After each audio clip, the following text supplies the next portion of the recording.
What's up, folks? I'm your host, Konrad, once again, joined by the amazing Keith, my Sketchy Goodness Grachow on My Sketchy Goodness. Keith, welcome back. Thank you. Yeah, as I was just saying, I just got back today. Just got back today. Where were you, Keith? So Jen and I went to Central America. We started in Guatemala, went into Honduras, El Salvador. Let's see. So Guatemala, Honduras, back through Guatemala again, to El Salvador, down to Nicaragua, and then down to Costa Rica. That's kind of the visual for people. If they can imagine what it looks like below Mexico. It's like a kind of like a little tail that goes down, connecting South America. All right. So you've below Costa Rica, you got Panama, with the Panama Canal, which connects. There you go. Yep, that's us. And then. So where did you start? Guatemala to Honduras, which is, there you go. So to Honduras, to El Salvador. Yeah, you kind of go back through Guatemala to get into El Salvador. And then, okay. Yeah. And then El Salvador, we took a boat across into Nicaragua, and then went all the way down into Costa Rica. Wow. And then did you, because when I've traveled through, say, Europe, for instance, right, the plan would be flying from, at the time it was Hong Kong, into Germany. Then we went around Germany and we had to go back to the same airport, obviously. So I'm assuming then you went from Nicaragua back to Guatemala for the flight, or did you plan it so you could fly into one country and boot out to the other country? No, we went Guatemala to Costa Rica. We actually flew into El Salvador, into just a short little trip, one of those little planes into Guatemala, and then started our tour going all the way down to Costa Rica, and then we flew from Costa Rica to Colombia, because for whatever reason our Avianca doesn't have a direct flight from either Costa Rica or from Guatemala, so we had to fly into Colombia for just a couple hours, and then flew from Colombia back up to Toronto. Wow, that's incredible. What? So one of the things I was thinking about when you mentioned you were going on this trip was the fact that for a long time now you've done nature drawings, right? If you go on a hike or something, you'll draw it. I know your partner being a photographer, if she goes out and has a client somewhere, sometimes you'll tag along and you'll draw sort of the scenery and do all these amazing things. I guess my question for you was, how was the drawing? And what was it like? Because you were mobile, were you able to draw? How did all that work out? Yeah, so eventually I'm going to get some of those sketches I did. I haven't taken any photos of them, but I can bring up the sketchbook, and so here's my new sketchbook for Central America. So I had started one a few years ago when I went to Kenya. Actually, I always sketch when I go on vacation. I bring a sketchbook, but the mole skin sketchbooks, for whatever reason, I just really like them. They're not necessarily the best quality when it comes to paper. The paper weight is a little bit thin, and they're expensive, but I don't know, I just like them. So when I was in Croatia a few years ago, I found one of this size, and I bought it there with the intention, it was towards the end of the trip, so I'd be like, well, I'll just use this for my next trip. And my next trip was Kenya. And so Kenya, I filled that up with, or filled it at least halfway with my Kenya, any of the stuff I did live, from the animals, and then stuff that I did photos or Jen did a photo of. And then I used that one for other trips to like Florida, where I would draw animals when we go to the reserves with my parents. Anyway, that one was almost filled, so I ordered new ones a few months ago. So this is now going to be like whatever trips I'm going on from Central America on. So I can draw or show a little bit of what I did there. So this was one of the Chihuahua dogs that was at the first hostel we stayed at. This one was a Jerry, I think. And then, I basically would use some pens and some watercolor brush pens, and so this is again working on Jerry. They had a plane in their courtyard in this first hostel for some reason. I don't know the story of it, but it was really this is broken down plane. So I did that just because I thought it was really cool. There's like a motorbike near it. And then this is when we started traveling. So this is some of the people that were in my group in my tour, and then some of this is like some of this is from photos, some of this is live sketching. It would just depend on these are just very, very quick. Sometimes you don't get a lot. You just start and stop drawings. Like it's just whatever reason you're just not getting a good flow. Oh Yeah. Okay. I thought I lost you there for a moment. You jumped. Your video is gone. Yep. Yeah. I'm just the art. Oh my god. So these are this was a fun one. So it was somebody's birthday, so I decided to do a little doodle of a macaw for them.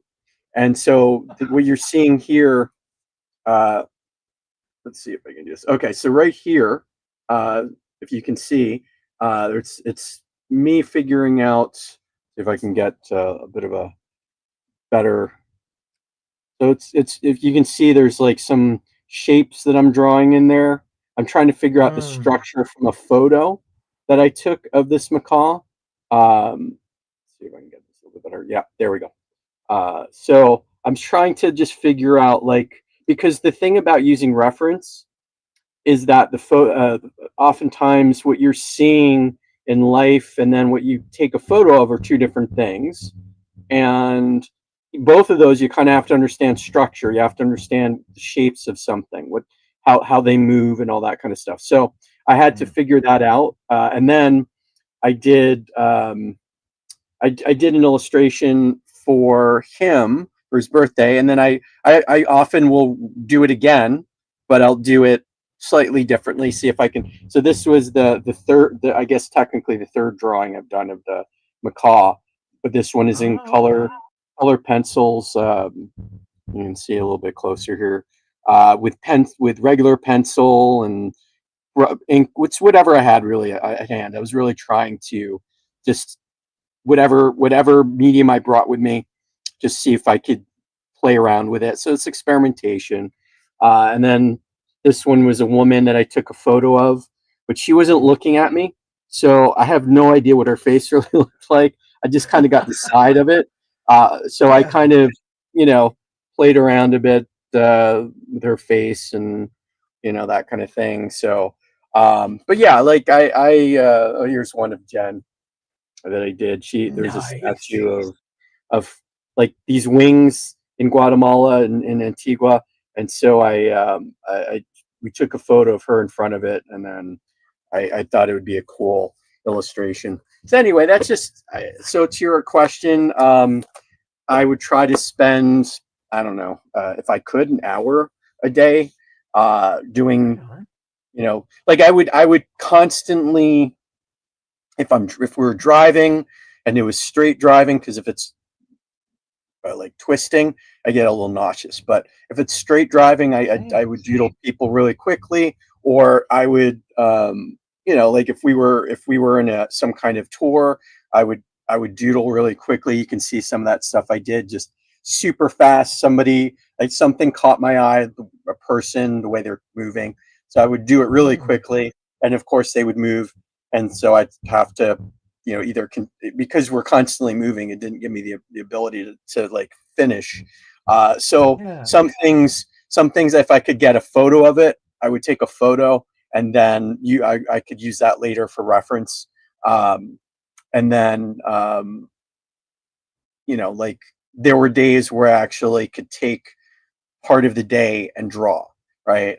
And so by the end of it, well, pretty much my introduction to everybody is they're going to see me with this everywhere, and there's a very good chance they're going to end up in the sketchbook, right? The people that were on the tour. So, they kind of, everybody kind of got a real interest. They were, I think it tickled them a lot to see me doing it and drawing and seeing things come to life. And it's I tried to teach where I could in regards to like doodles and all that kind of stuff, because you always get I can't even draw stick figures. I'm like, well, as a matter of fact, that's all it really requires, all that kind of stuff. So it was a lot of what I do here on the show, live drawing. Of course, I mentioned the show, so who knows? Some of them may watch this. Thank you. But yeah. So and then at some point, maybe tomorrow, it just depends. I may go through some more of my photos and see if I can like find some photos I want to do some doodles or some drawing of that. It's a lot of it's for fun. It's experimentation. It's for practice. Sometimes it's for challenging, like with the woman where I didn't know what her face looked like, so I had to figure it out on my own, that kind of thing. So by the way, you're coming in a bit, you're kind of like coming in a little bit blurry there. I don't know if your internet, the speed of your internet is maybe a little bit slow. Let me see. But so that's kind of it's part of what's that. I will say it's interesting seeing the live drawing, because everything that I see from you is either already in a comic, or what you do live, which is always awesome. But it is a distinctive style that I've come to know you for. So when you opened that book, it felt like all your drawings were rounder or softer. I guess that's the term I'll use, because I'm used to seeing fine lines, the comic book edging to it, whereas those were just, especially because like you said you were using colored pencil, so they were very like soft, and the shapes were a little different. It's just fascinating, and it got me thinking about the fact that like even as an established artist where you've had quite the career behind you, things can look different depending on the medium you're using, how you're drawing, and just like it got me thinking about like style and the fact that some people are worried about finding a style, and it's like, sure, but also look at all the different stuff Keith can do. Like, it's crazy. Yeah. Yeah, I mean, I guess here, I guess I should share my screen. I haven't started drawing anything yet, but share my screen here.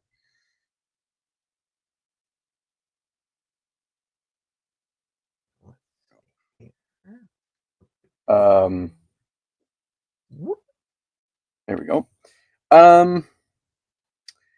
Yeah, I mean, I think we've talked about style before. I guess when it comes to doing traditional, it's all stuff that is within my wheelhouse. That is to say that I wasn't trying anything. I wasn't like doing something where I was playing around with shapes, or trying like different approach, I guess. Okay. So, what you're seeing, I guess, is like a snapshot of how I might do things digitally. But yeah, I mean, this is also the way I work here is much more graphic, right? Oh yeah. Um, so, like if I were to make this a little bit more, um, trying to think, yeah, like like for example, when I'm doing life stuff, I'm still trying to.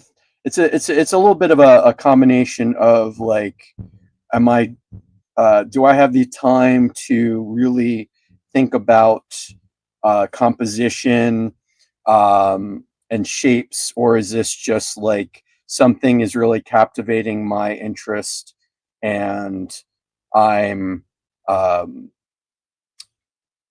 just drawing from instinct? I'm not really thinking so much about a lot of stuff other than like, can I get the gesture, the energy of it, Hmm. right? Um, if it's like where I do have a little bit more time, um,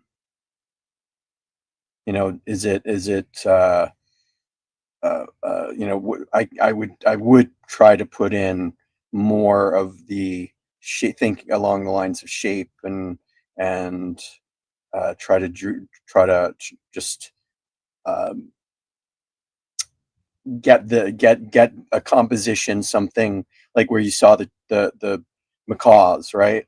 Like, so Yeah. it's still using the skills that I have. It's just um it's just luxury of time. Sometimes it's how quickly you can do something, get the immediacy of it versus like when you have more time, you can actually plan a little bit more in regards Yeah. to um, what it is that you're doing, right? So, with these, even though I'm kind of doing this a little bit, although I thought about doing like a sloth before, um, Hmm.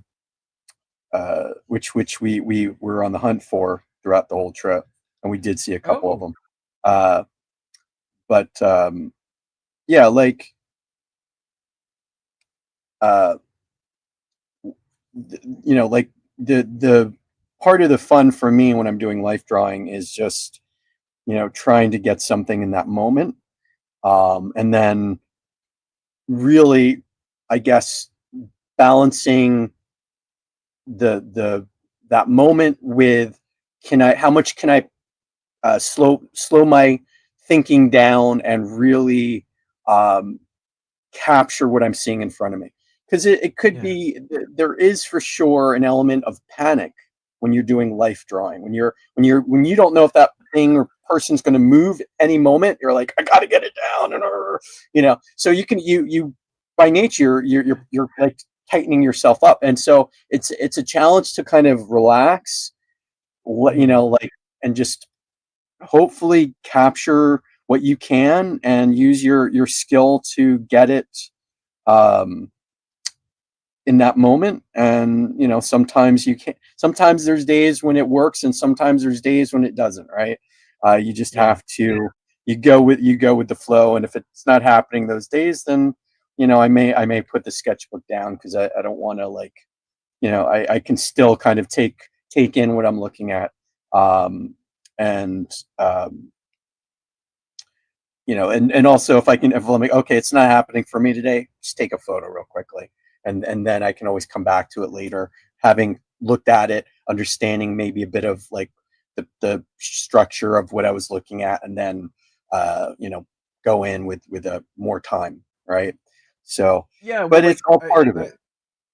yeah, like that got me thinking about like again, not quite the same thing, obviously, but a lot of the times we hear people say, you shouldn't worry about filming or photographing everything. You should just live in the moment. And when I think about that kind of stuff, where, like you said, if you're doing a live drawing of, say, an animal that's maybe feeding on something, and so it's paused its motion for a second to eat, and then it's going to move off. Like I said, it's very tense. Then in my brain, I was like, do you ever feel like, I guess that sort of urgency, but like then you immediately like, if I'm not feeling it, I just take a picture. Do you feel like sometimes doing that allows you to just sort of more so attend to the physical structure and the geometry of the way a creature moves, and then later on you can apply that memory to the photo? Like, do you find that, I guess, sort of helps when it comes to figuring out how something works? Yeah, well, that's so part of this is I there is a difference between taking a photo and drawing something. And taking a Mhm. photo, you have to. I think Jen, we've had this conversation. Jen and I have had this conversation about like looking at through a viewfinder where you're actually Yeah. seeing the thing versus looking at a screen, right? And so I think when you had old school cameras, or even just when people use their digital cameras where they're looking through the viewfinder versus the screen on the back of it, Hmm. you're studying the what you're looking at a little bit more in depth versus when you're looking at a screen. There's a like a disconnect. There's more of a disconnect because your brain isn't.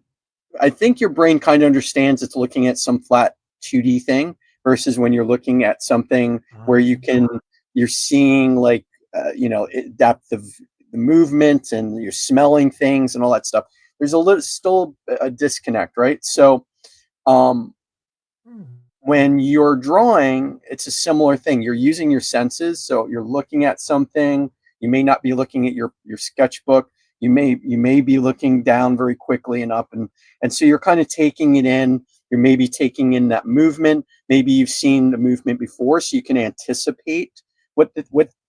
See, it's Oh, a right on. person, or it's an animal, or it's a car. Whatever it is you're drawing, you kind of have an understanding of like having seen it before, you can maybe fill it in a little bit as you're drawing. Yeah. Or if you don't have the capability to, you know it's going to be a very quick thing, um, you maybe you do stop drawing and just take in what's the person is going to start to walk. So you start Oh, right on. noticing how they're moving, like in regards to their, you know, the way that their hips are moving, the way that they're, because everybody has a different gait, everybody moves Oh, differently. yeah. So you can get a sense of like how people hold themselves, and that's why you can identify Mhm. somebody that you know from a distance, because the way Yeah. that they move, and there's all very little micro gestures that people make that I think help you identify them if you've seen them before. Oh, So massive. you Yeah. may not realize that you're recording people's the way that they move, but you are. And so when you're drawing somebody, that is kind of part of it. You're trying to record their gesture. So you may not be, like if I'm thinking about the gesture of this sloth, like I kind of just worked on the shapes of it, but I might just be more. Let me make that a little bit bigger here. Um, yeah, so I might go through here and think about like the energy of this thing, how it's moving, how well it's a sloth, so it's very slow, but Oh, yeah. just generally though, if you're thinking about like how it's going to grasp onto things, and you know um how it's shifting its maybe like part of its where the hips are right here, it's kind of sticking it out a little bit, or whatever it is, you're kind of trying to take notice of like those little micro movements so you can understand Mm. where the weight is leaning, where the like if they're putting a lot of pressure on their arms to grab something, so Mhm. you're seeing the tautness of that, the arm, the muscles, and all that. So all that kind of stuff you're kind of thinking about, right? Maybe there's this arm right here is hardly holding anything because it's in the legs right here. So you're noticing that the legs are really like wrapped tightly, where the arm is Yeah, just kind of yeah. there is like a, like a fulcrum or something to kind of, if it wants to shift a little bit, right? But if it takes the arm off of the tree It'll still branch, sit there. still be holding, right? So all that kind of stuff comes. Same thing with people. Same thing with birds or whatever it is. You're kind of, so going back to that when I was trying to figure out like that macaw, one of the things I was like, thinking about was like, okay, so I kind of understand like the structure of like the way that the leg is. It's almost like, Yeah.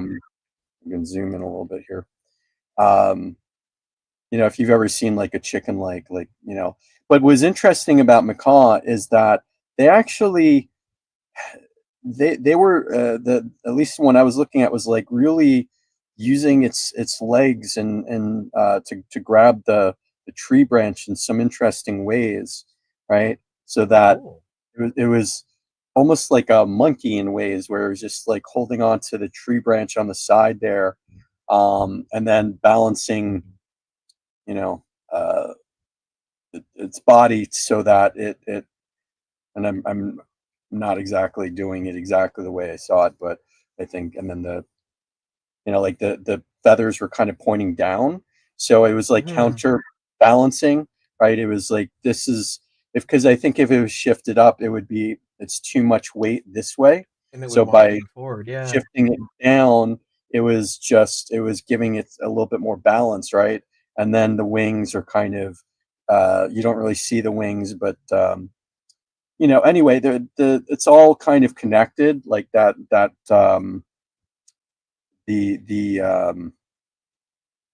the way that if the bird wants to be able to like have maximum ability to kind of look around, it needs to Hmm.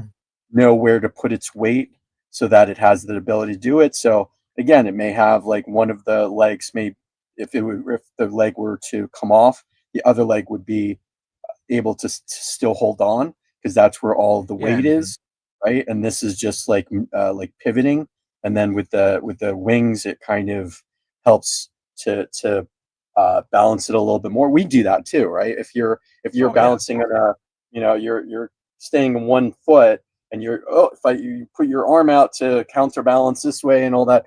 So it's all part of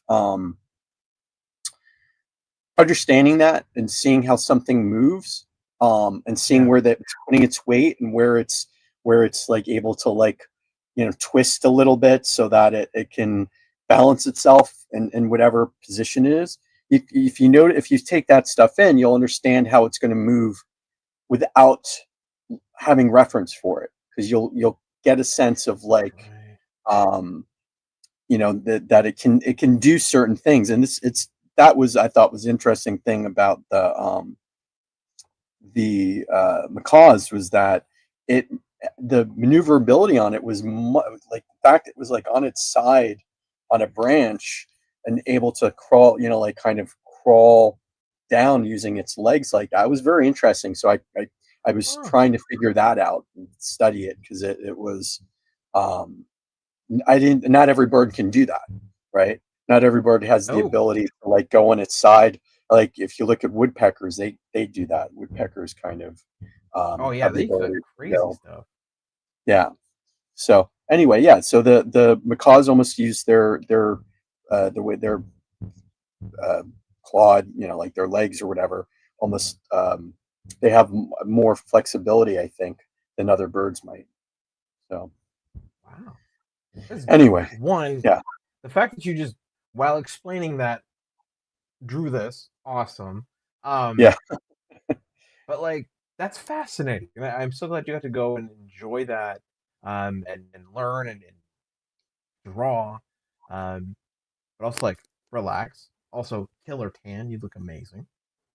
Yeah, yeah, it was sunburnt, and then now it's turned to brown. Oh, But yeah. So, but yeah, so that's some of the stuff that I do. I do enjoy, you know, is seeing how animals move and or people move or uh, the other part of it for me was like some of the process of like using these new color pencils and how do they blend, and then can I use like how does the ink work with the color pencil? So all that stuff was fun, so that I can kind of use that now. If I, at a show, I'd have a much better understanding of blending these, um, using color in that way to blend stuff together, right? Yeah. So I'm still trying to figure it out, but it was that was part of it, right? Wow. So, but yeah, I guess one of the easiest things to draw if you really wanted to, were if you can find a sloth, would be a sloth, because they don't really move. They're That's just hilarious. I mean, yeah. They're great subjects for life drawing because they're just kind of hanging around. Although I yeah. have heard they can, when needed, they can be wicked fast, and it's quite scary because of that. Okay. Well, yeah, I hadn't heard that, but it makes sense. Like somehow they get down onto the ground, and you have to imagine that they didn't just like appear there. Like, they must move fairly quickly to do that, right? But Oh, I would think so. Yeah.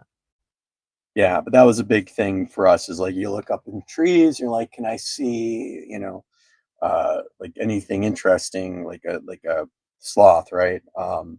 Unfortunately, we didn't have we had guides that showed us, so Yeah. Oh, we didn't perfect. see any on our own. Hold on, just closing my door. My dog decided he wanted to come see what the heck I was doing in here, Uh, and so it's in my door. Wow. Huh. We're getting a 2-for-1 special today. We've got 2 drawings from Keith. what's that? A bit of a 2-for-1 special. We've got 2 drawings from you so far today. Well, yeah, I mean, these are just super fast kind of. Um, I plan. I think I'm going to do a sloth sketch at some point. So I figured, well, might as well see, kind of start to think about it. What is it going to look like? And so this is just me kind of figuring out some of that composition, right? Yeah. But so how was your month? I guess while How I was was my away. that is an accurate question. Um, good. I Oh gosh, what have I done? Well, the drawing that you did a few episodes back now of the 2 warriors, Hmm. um, I have started writing a story for it, and I'm just deciding on what horrible thing it is that has brought them together. Okay. Let me pop it open. Because when I'm writing, right, I'm still very much figuring out, I'll say, my voice, if you will. That sounds so, I don't know, hoity-toity to say it like that.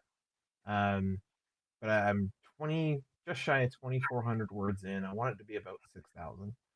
Hmm. Um, so yeah, I've been playing with that a lot and just sort of figuring out what I want to do with it.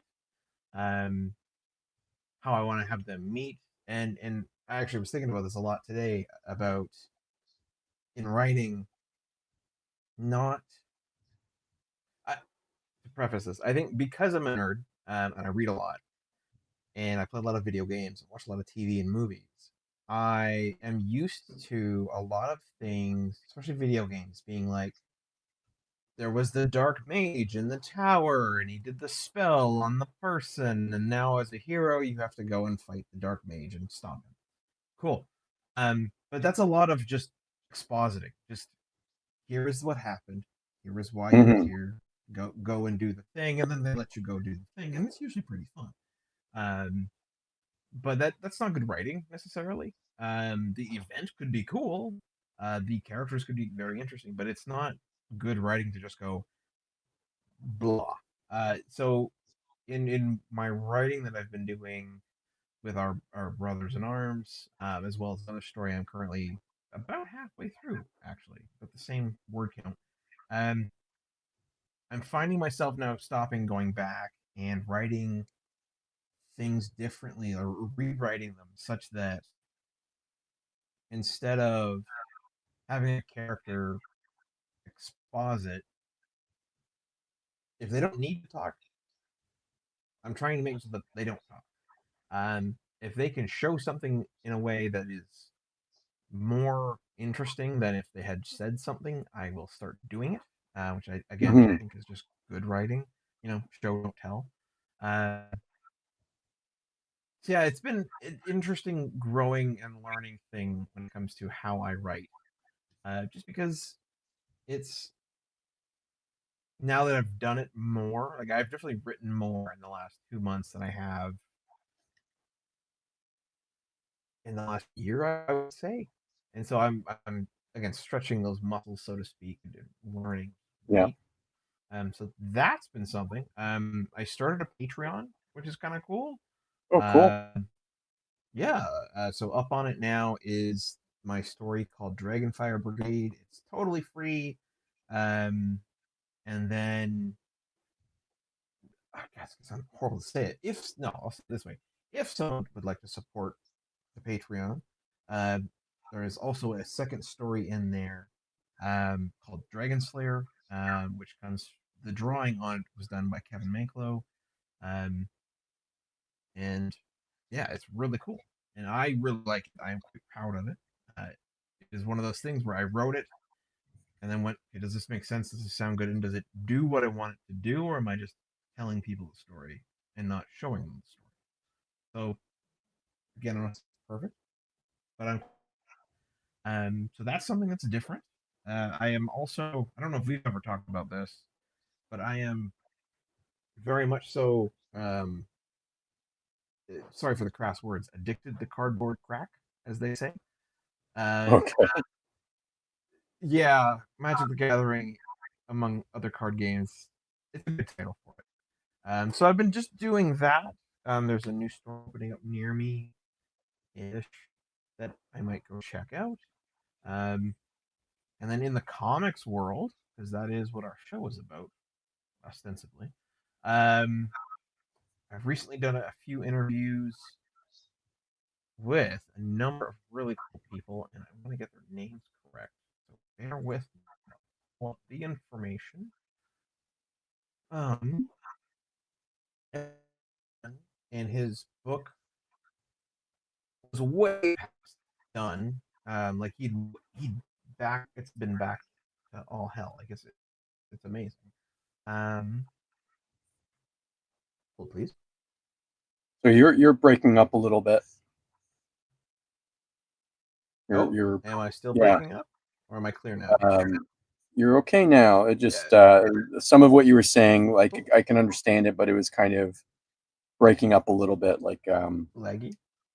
lagging. Yeah, exactly. Okay. Well, so in the last, oh god, have I had that many? Wow. So I had on the folks behind Grave Brigade, issue 2, which was quite good. That was apparently 2 weeks ago. Hmm. And The Song Survives from Foreign Press Comics. Actually, a very interesting comic. And unless I'm mistaken, people still may be able to go back it. But it was just basically one shot. The cover would indicate it's a Western because it Hmm. shows a cowboy type person in like a red poncho, the wide brimmed hat. I want to say jeans, cowboy boots, and they're on a donkey or a horse. And then, within the first page or two, you realize that they're a bard. They were formerly a knight in a kingdom. So it did a really interesting mix mash of fantasy and western, Oh, and cool. just through the medium of the story itself, because it was all black and white. Um, it was done in a sort of a manga-esque way, the way that the action was shown. So it just was different and very interesting, and I really liked it. Hmm. I had Caleb Palmquist on for their book Unicorn Vampire Hunter. Um, Technically number 8, but the campaign has all 8 in it. And yeah, Caleb's book was super backed. Like they were only a couple of weeks in when I had them on, and they were already like past their goal. They were like, "Yeah, we're great, we're doing good, blah blah blah blah." And it was wonderful, cool conversation. The book itself, um, very fun. If for the folks out there, if you haven't yet read Unicorn Vampire Hunter, it is, I'm gonna say, not for young children. The concept makes it seem like it should be, and the art style of the book is also like very child friendly, um, young adult for sure. But then, like the book itself, through the way it tells the story, the events that unfold, um, and the way that the unicorn and the people it interacts with and meets, way all that goes down, it kind of gets a little emotionally heavy and very mature, but in like a Hmm. fantastic way. The way that like good young adult fiction can start touching on subjects and introduce those things to people and really flush them out and take its time with it so that it all is kind of clear and makes sense. And then last week, we had the gentleman, the creator, the writer for Elysian Fields Reborn on. He's made many comics. This is basically a remake of his first comic he ever made, and honestly, it scratches a very particular itch for me because it is about sort of mythology. Not sort of. It is very much so about mythology. So basically, it takes characters like Achilles, Agamemnon, um, Hippolyta, and sort of all of the heroes, not quite gods, but heroes of mythology, and puts them in like a Mortal Kombat style tournament, Okay. and then has them duke it out. And yeah, it's really interesting. The art on it is insane. Here, let's see. I am gonna take you off your art off the screen for just a second here, once it loads for me. Um, yeah, because it is wild. There we go. So there's 26 days to go. This is the guy's first time doing Kickstarter, and let's see here, share screen. There we go. Um, so yeah, Oh, 26 cool. days ago, he did like a 60-day Kickstarter because it was his first on Kickstarter. He's an Indiegogo and stuff. Uh, but he's like, yeah. He's like, now that I've done it and set it to 60, he's like, I won't do that again. He's like, I've talked to other comic artists on Kickstarter. He's like, yeah, I should have done 2 weeks and that's it. So we live and we Two learn, right? two Learn weeks. from your dad. And if you're not, Yeah. Sorry, you said you should have done it in yeah. 2 weeks. Um, well, Oh, that's that's what he's really saying. cool. He's saying he should have done 2 weeks. Yeah, like it's really good art. Um, Mm-hmm. Again, it's this one. I may be mistaken on this, but I believe this book is going to be something like 40 pages. Mm-hmm.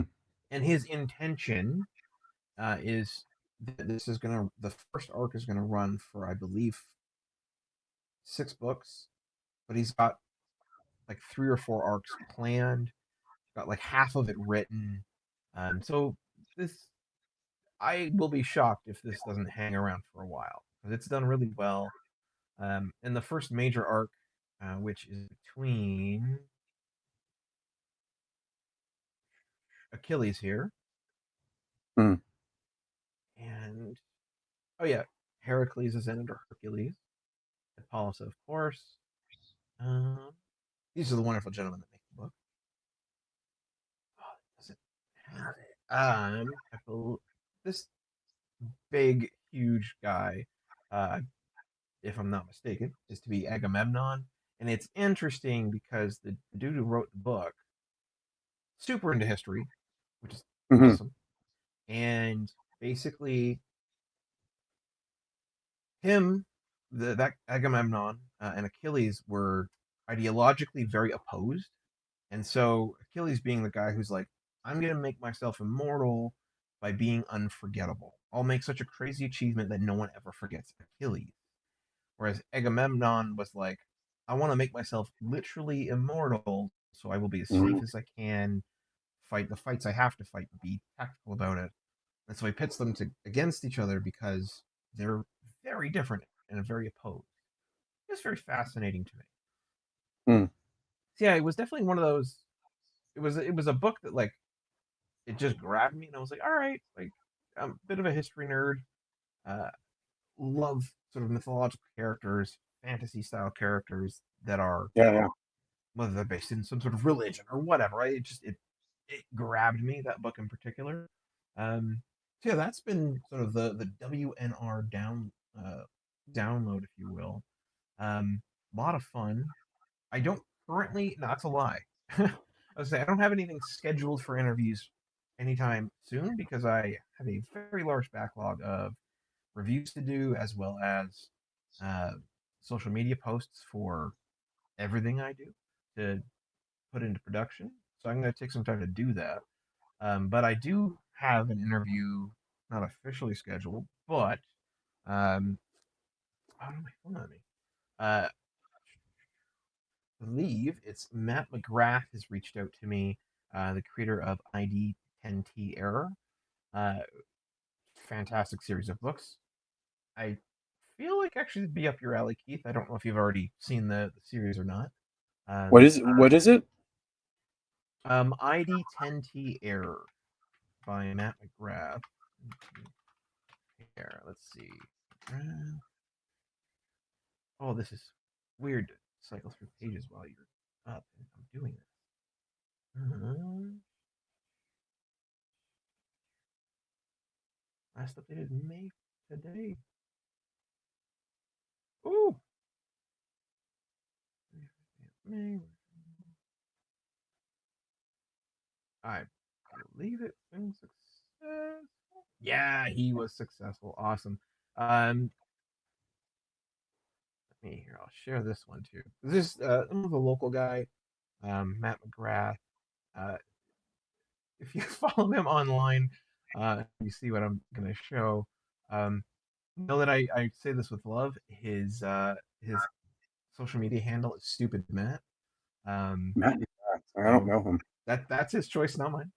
Um, but yeah, it's awesome. I love the series. The first one is basically about this robot who gets created and it's intelligent, and then its creator basically made it so that he could beat it up and like take his anger out on it, which I suppose is like a healthy concept, right? Like if you buy a punching Yep. bag and take your anger out on it instead of blowing up on someone, great idea. He just happened to make this thing sentient, which is like, and so Oh, the first issue is it escaping. Um, it's hilarious, and it's just continually gotten bigger as the series gone on. It's now in its third issue. It's wonderful. Um, I think it's great. So yeah, he's reached out and he's got a new project coming up that I will be talking with him about in June. Um, but that I think is going to be the only interview I do between now and then, just so I can do other stuff. Um, yeah, and do a whole bunch of reviews for people who've sent me the books and been like, "Hey, when you have time." So I'm going to make some time because I need to do that. What did you? How did you? Okay, just rocking a crazy background on that drawing, Keith. For the folks at home that are like, Konrad, we've been seeing this for like a while now. Well, I've been skittering around doing my thing. Keith has added a background. I haven't seen it because I was paying attention to other things. That's so cool. yeah. Also, 8 minutes ago or so, wonderful Paul Kemp. Good evening, gentlemen. Tonight's drawing Hey, is Paul. awesome. I couldn't agree more. Yes. Hopefully, I'll see Paul soon. I should mention I'm going to be doing going to be at Comic One Books this Saturday for Free Comic Book Day. So I just got confirmation for that. So yeah, I'll be there from like, I don't know, 10 to 5 or 11 to 5 or something like that. If for anybody that wants to know, Comic Book One is in Stony Creek, part of Hamilton. It's a really great shop. And I'll usually do, I bring all my books. I do like commission drawings, all that stuff. So yeah, um, they're a real family oriented place for sure. So I yeah. dig it. How about you? Anything coming up for you? You know what? Actually, our mutual friend Howard Wong reached out to me, and he was like, "Hey, dude, what are you doing for Free Comic Book Day?" Because it it's Free Comic Book Day. Everyone loves it. People get free comics. It's a way to get kids into it. It's a way to get anyone really into it. So first of all, if you didn't know, May, what is it? Third. It's May May 3rd? 3rd. Yeah, May 3rd. Is it always May 3rd or is it the first Saturday? It's the first. I think it's the first Saturday in May. And Okay. yeah, it's just a bunch of free comics that you can pick up. All the different publishers have like, different things that they're exclusives or introduction to comics, like a character or whatever it is. But it's all free comics you can pick up from the comic book shop, as well as purchase, um, books that they Yeah. have there, or graphic novels, things like that. So you were saying you and Howard are going to go to your local shop to do Free Comic Book Day? Well, he reached out to me and he asked me like, what am I doing for it? And classically, believe it or not, I don't normally go to them only because for me, I know what I'm into, and a lot of the time, um, you know, if it's a physically smaller shop, I don't want to get in the way. Well, there's tons of people there picking up books and kids and artists like yourself going to stores, and I don't want to take away from the chance that someone can buy your book. Um, but that being said, I think for the first time, I may actually end up going. I think you know Sean Daly, correct? Yeah, yeah, yeah. He's a Or friend. yeah, yeah. So at Toronto Comic Con, I commissioned Sean to make a Magic the Gathering token. For those nerdy folk out there, an Elf Warrior creature token in particular, and he set off and he made it, and then just for the sake of him living downtown and me living in Richmond Hill, it's been rather difficult for us to find a time in the schedule for me to actually get it. And he was like, "Hey, dude, I'm gonna be at Gotham Central. If you're coming, I'll bring Okay. it. We'll pick it up." And I was like, "Okay." And my partner Vanessa happens to be doing a sand mold making workshop as a part of the organization she's from, or a part of, which is called CISIA, the Canadian Society for Cast Iron Arts. And so it might just work out well that I will go be with her for a little bit, drop her off, do that, go over to Gotham Central, hang out there, see Sean, see whoever else is there, actually walk into that store because even though I've been to 3 or so events there now, I've never been in it. Oh, really? And then yeah, it's just weird. I don't know. The first one I was at, they held their big indie comics thing. They had all the big tarps set up and Yep. trains of There's people. Summer Bash, I think. Yeah, I went. I saw all the people, and then me being as pale as a blank sheet. Um, I was like, okay, I'm kind of cooked. I've talked to a lot of people. I'm just gonna get in my car and head home. And there's a second time. There's another similar event, and once again, hung out, did my thing, said hi to the people. I was happy, got some pictures and everything, and I was like, I'm feeling good. I have other stuff to do, so I think I'm gonna actually try and walk into that store today. Um, Yep. it's weird. I don't know. Yeah. Yeah. But yeah. So, So, folks, like, please do for Free Comic Book Day. Um, find your local comic shop. Google comics near you. You'll find one. head on over, pick up some free comics. It's super cool. You'll see new series, new characters, a whole bunch of new stuff, as Keith mentioned. While you're there, if you feel so inclined, it would be wonderful if you were to pick up some existing comics, whether it's big name superhero stuff, Batman, Superman, Spider-Man, Iron Man. I know Thunderbolts is coming out, so I'm certain there will be something Thunderbolts related, or Captain America. Yeah, let's go enjoy. Go see Keith at Comic One Book in Stony Creek. Sean Daly will be at Gotham Central, all that kind of stuff. Yeah, Mississauga, which is in Mississauga. Yeah. So. Yes. Yeah. Gotham Central in Mississauga. Love it. But yeah, that's sort of, I guess, what I've got going on. Like you said, you'll be at Comic One Book. Yep. Do you, for the folks out there, do you know what books you're going to have on you?